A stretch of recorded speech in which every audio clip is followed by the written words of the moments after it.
اعوذ باللہ من الشیطان الرجیم بسم اللہ الرحمن الرحیم۔ ویورز السلام علیکم۔ ویورز میں ہوں آپ کا میزبان سید احمد سمیع اور آپ دیکھ رہے ہیں سید احمد سمیع یوٹیوب چینل راولپنڈی اسلام آباد سے۔ ویورز آج 16 جولائی ہے اور کل 17۔ کل جو ہے پنجاب کے 20 حلقوں کے اندر صوبائی اسمبلی کے کل الیکشن ہے، جس کے اندر وسیع پیمانے پر یوٹیوب کے اوپر، فیس بک کے اوپر اور مختلف جس کو لوگ عام زبان میں سوشل میڈیا کہتے ہیں اس کے اوپر وہ تصاویر، وہ چیزیں موجود ہیں کہ کس طریقے سے وہاں پہ حکومتی مشینری کا استعمال سپریم کورٹ کے احکامات کے باوجود جو حکومتی ارکان ہیں وہ کر رہے ہیں۔ کہیں پہ یوٹیلٹی سٹورز کے ٹرک پہنچائے گئے کہ اس میں سے گھی اور چینی وغیرہ سستا دیا جائے، کہیں پہ شدید بارش کے اندر بھی سڑک کے اوپر جسے کہتے ہیں کہ وہ کارپیٹنگ کرنے کی دکھائی گئی، اور کہیں پہ پیسے تقسیم کرنے کے دکھائے گئے۔ تو جیسا کہ آپ کو معلوم ہی ہے، کل تک یہی جو جہانگیر ترین تھا، یہ عمران خان کا اے ٹی ایم تھا، عمران خان کا پتہ نہیں یہ کیا کچھ تھا، چینی چور تھا، سب کچھ یہی تھا۔ لیکن جب وہ اب عمران خان نے اس کو اپنے سے علیحدہ کر دیا تو آج وہ مریم نواز کے ابا جان کی جگہ پر ہیں۔ یعنی کہ مریم نواز کا بیان ہے کہ میں اتنی عزت کرتی ہوں جتنے میں اپنے والد کی کرتی تھی۔ اب یہ پتہ نہیں کتنے والد ہیں، ایک وہ آصف زرداری بھی والد ہے، اور کافی مطلب اس طریقے کے بہرحال بیانات ہیں جس سے بحیثیت قوم اور بحیثیت پاکستانی ہمارا تو سر جو ہے وہ شرم سے اس لیے جھک جاتا ہے کہ بلاول بھٹو زرداری،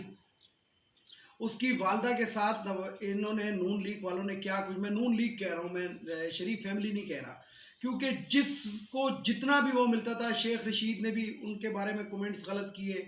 بے نظیر بھٹو کے بارے میں۔ میں بذات خود بے نظیر بھٹو کو بہت اچھا ہے اور ایک عظیم لیڈر سمجھتا تھا، ان کو راستے سے ہٹایا گیا، کس طریقے سے ہٹایا گیا یہ بھی آپ لوگوں کے سامنے ہے۔ یعنی کہ ہماری زندگی کے اندر ہی دیکھیں کہ بے نظیر کو قتل کر دیا گیا پنڈی کے مقام کے اوپر، یہ جو لیاقت پارک ہے اس کے پاس۔ تو اس کے باوجود بلاول بھٹو جو ہے وہ نہ صرف شریف فیملی کے تلوے چاٹ رہا ہے بلکہ کیا کچھ نہیں کر رہا۔ اور آصف زرداری کا اسی کے اندر ایک بیان آیا ہے کہ میں اپنی زندگی کے اندر بلاول بھٹو کو وزیر اعظم دیکھنا چاہتا ہوں، تو ہنوز دلی بہت دور ہے۔ یہ تو پاکستان کے اندر ایک غداری ہوئی، اور جسے کہتے ہیں ریجیوم چینج جو آپریشن تھا وہ کامیاب انہوں نے کیا، جو کہ میرے جو حلقہ احباب ہے اور جو ہم لوگ روزانہ اس پہ ڈسکس کرتے ہیں، تو یہ کوشش کی تھی لیکن ملک کا بیڑا غرق کر دیا گیا۔ ریجیوم چینج آپریشن کے اندر ملک کا بیڑا غرق کر دیا گیا۔ اب یہ تو پاکستان کے اندر ایسے حلقے ہیں، طاقتور حلقے ہیں جو کہتے ہیں کہ نہیں جی مطلب ایک کن فیکون والی کہ ہم ہی ہیں سب کچھ، حالانکہ ایسا نہیں ہے، اللہ ہی سب کچھ ہوتا ہے، لیکن وہ اس دنیا کے اندر اپنے آپ کو سمجھتے ہیں کہ بس ہم ہی سب کچھ ہیں، ہم نے کس کو لانا ہے، ہم نے کس کو ہٹانا ہے، ہم نے کس کو بٹھانا ہے، بے شک اس نے کرپشن کی ہوئی ہو، بے شک اس نے چوری کی ہوئی ہو۔ یعنی کہ آپ اس سے اندازہ لگائیں کہ 70% جو پارلیمنٹ ہے اس ٹائم، جو حکومت کے اندر ہے، ان تمام کے اوپر کرپشن کے مقدمات ہیں، اور خاص طور پہ جو کابینہ ہے، کابینہ کے اوپر کتنے کرپشن کے مقدمات ہیں۔ لیکن پھر وہی والی بات ہے کہ چور جو ہوتے ہیں، اچھا میں نے اپنی بہت پرانی ویڈیو کے اندر کہا تھا کہ چوروں کا ساتھی بھی چور ہی ہوتا ہے۔ اگر یہ تو چور ہیں ہی ہیں، اور ان کو اس اقتدار تک پہنچانے کے اندر جن لوگوں نے ساتھ دیا، اس کا مطلب ہے کہ دامن ان کا بھی صاف نہیں ہے، وہ بھی چور ہیں۔ اس کے اندر ہمارے وہ لوگ بھی شامل ہیں جو نظر نہیں آتے، جن کو یہی مریم نواز خلائی مخلوق کہتی رہی ہے، یہی لوگ جو ہے ان کو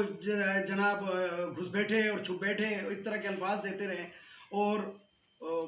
آج انہی کے تلوے چاٹ کے، انہی کی مہربانی سے، کیونکہ ان کو بھی ڈالر ملے،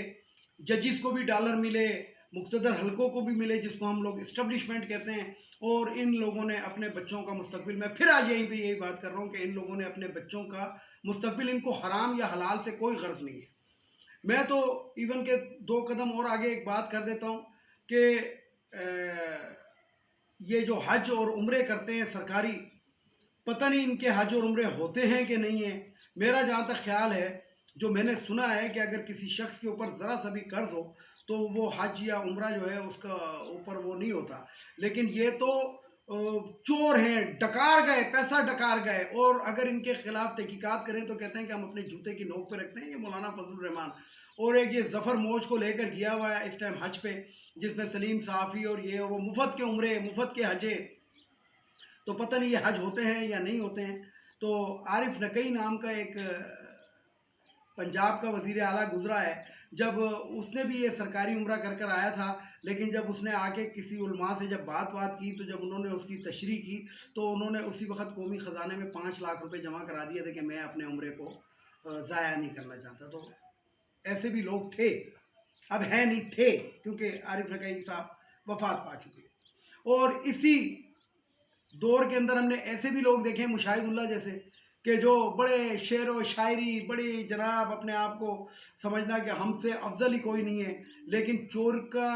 ایک ایسا چوری کا مقام کے اوپر وہ فائز تھے کہ انہوں نے اپنے پورے خاندان کو PIA کے اندر بھرتی کیا اور اپنے بھائیوں کو مختلف باہر ملکوں کے اندر اسٹیشن کمانڈر بھی لگوایا. یہی عمران خان تھا جس نے روز ویلٹ ہوٹل واپس کیا. پاکستان کے اوپر جو $8 ارب جو ریکارڈ ایکٹ کے اندر جو ہم پہ جرمانہ ہوا تھا وہ ان سے نیگوشیٹ کر کے دوبارہ ان کو مائنس پہ لے کر آیا. ترقیاتی کام ہو رہے ہیں. یہ تو کہتے ہیں کہ جناب پیسے ہی نہیں تھا، وہ اسی پیسے سے لنگر خانے چلا رہا تھا، ڈیم بنوا رہا تھا. اور مزے کی بات یہ کہ یہ تمام لوگ ڈیم کا انکار کر رہے تھے کہ کوئی ڈیم نہیں بن رہا، اور اس کے بعد یہی شہباز شریف جو تھا یہ اسی ڈیم پہ تصویر کھنچوا کر آیا پیلے رنگ کا ہیلمٹ پہن کے. تو جھوٹ کا جو اعلیٰ مقام تھا وہ مقتہ اسماعیل بھی تھا. مقتہ اسماعیل وہی ہے شخص ہے کہ جب شاہد خاقان عباسی کی حکومت تھی تو اس نے کہا تھا کہ کوئی اگر ہم سے PIA خریدتا ہے تو ہم اسٹیل مل اس کو مفت دے دیں گے، کیونکہ ان کے باپ کا سرمایہ ہے، ان کے باپ کا ملک ہے، انہوں نے اپنے باپ کا ملک سمجھا ہوا. اسی طریقے سے میں آپ کو ایک اور خبریں بھی دوں کہ کچھ پاکستانی ایسٹس ہیں جس کے اندر موٹر ویز شامل ہیں، کچھ ایئرپورٹس شامل ہیں، اور یہ لوگ بیچنا چاہتے ہیں، ریلوے کو بھی بیچنا چاہتے ہیں. یہی جو ریجیوم چینج کے اس کے اندر جو حکومت برسر اقتدار آئی ہے جس کو امپورٹڈ حکومت کہتے ہیں، تو یہ پاکستان کے اب ایسٹس نیلام کرنا چاہتے ہیں. یعنی کہ عمران خان نے جب IMF سے قرضہ لیا تھا تو اس وقت انہوں نے کہا تھا کہ IMF کی غلامی قبول نہیں، لیکن آج جب شہباز شریف جا کے قرضہ لیتا ہے تو قوم کو مبارکباد دے رہے ہیں کہ مبارک ہو، ہمیں قرضہ مل گیا. تو پھر وہی والی بات ہے کہ اگر عمران خان کے دور میں 2 یا 3 روپے پیٹرول مہنگا ہو رہا تھا تو جناب او مہنگائی، اور جب ان کے دور کے اندر 100 روپے مہنگا انہوں نے کیا تو نہیں جی، سخت فیصلے، مشکل فیصلے. تو بات یہ ہے کہ پاکستان کی میڈیا، خاص طور پہ وہ والی میڈیا جن کو ڈیپ پاکٹس کا خطاب دیا تھا، جو لفافہ صحافی ہم ان کو اردو میں کہتے ہیں، ان کا بھی ایک اعلیٰ مقام ہے. وہ مقام کیا ہے کہ چوروں کو سپورٹ کرو، اس لیے کہ ان چوروں کی وجہ سے ان لوگوں کے بھی گھر چلتے ہیں. تو بہرحال میری ایک عوام سے گزارش ہے جن حلقوں میں الیکشن ہو رہے ہیں کہ کل الیکشن کے اوپر دیکھیں جی، فیئر الیکشن ہونا چاہیے، جو مرضی اس میں جیت جائے، کسی کو اس کے اندر وہ نہیں ہونا چاہیے. لیکن یہ نہیں ہے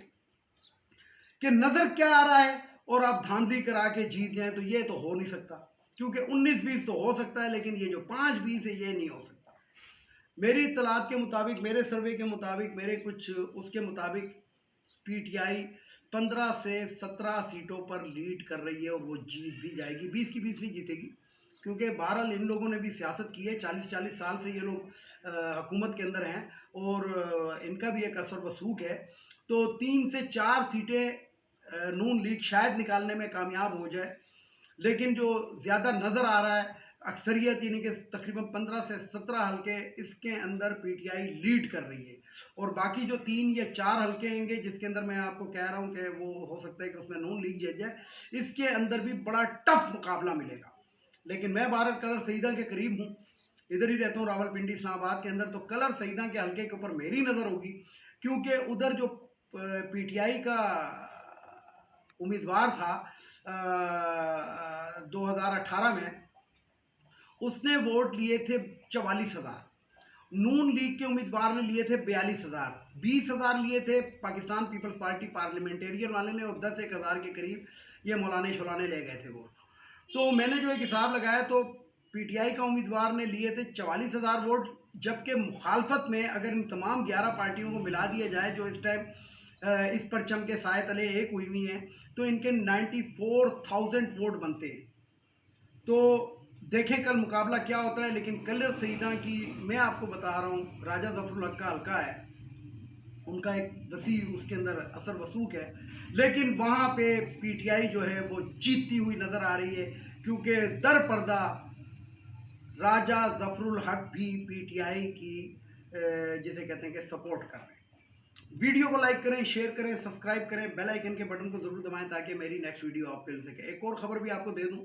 میرے ذہن میں نہیں رہی تھی کیونکہ میں کوئی لکھی پڑھی تو باتیں کرتا نہیں ہوں، میں تو وہ والی باتیں کرتا ہوں سارا دن دیکھنے کے بعد اور میں اپنا تجزیہ پیش کرتا ہوں۔ تو پی ٹی آئی کی مزید 2 وکٹیں کل گر گئی تھیں،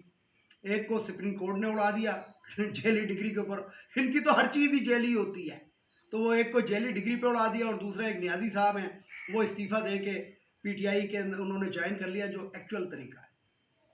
یہ لوٹے بننا طریقہ نہیں ہوتا، آپ کو اگر حکمران جماعت سے تکلیف ہے آپ ریزائن کریں اور دوبارہ الیکشن میں آ جائیں۔ تو انہوں نے اسی چیز کو اڈاپٹ کیا، اسی پروسیجر کو، تو 2 وکٹیں ان کی مزید گر چکی ہیں، اور حمزہ شہباز کو وزیر اعلیٰ بننے کے لیے اب 14 سیٹوں کی ضرورت ہے۔ تو اس کے ساتھ ہی اجازت چاہتا ہوں تمام دیکھنے والے سننے والوں کو، اللہ حافظ، اور آخر میں وہی نعرہ، پاکستان زندہ باد۔